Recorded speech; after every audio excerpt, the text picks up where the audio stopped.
এতিয়া মই এটা জেগাত আছো। আমাৰ হিমন্ত মামাই এতিয়া আমাৰ চাফা কৰি আছে। আহক আহক এইবিলাক আহক আহক আহক মামা এইফালে মোৰ অকমান কিবা কি কয় অসমীয়াত কি কৈছিলে এইটো আপুনি এইটো চাফা কৰি এতিয়া সাফাই মন্ত্ৰী চাফাই মন্ত্ৰী तेरा बाप यहाँ छोड़कर गया था कि तेरी माँ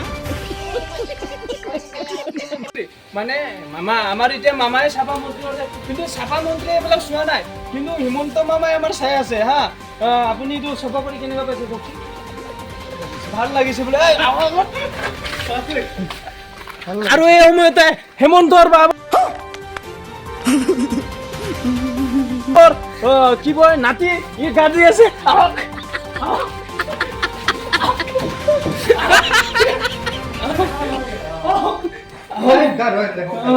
আহক এতিয়া আপুনি গা ধুই কেনেকুৱা পাইছে গৰমত? একদম মজা বোলে, মজা পাইছে। আৰু লাইফত কেতিয়াবা কাশ্মীৰ গৈ পাইছে নাই যোৱা?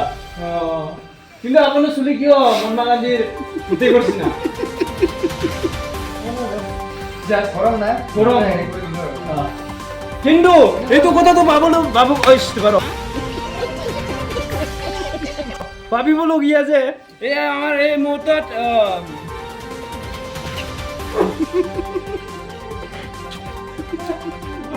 तेरा बाप यहाँ छोड़कर गया था कि तेरी माँ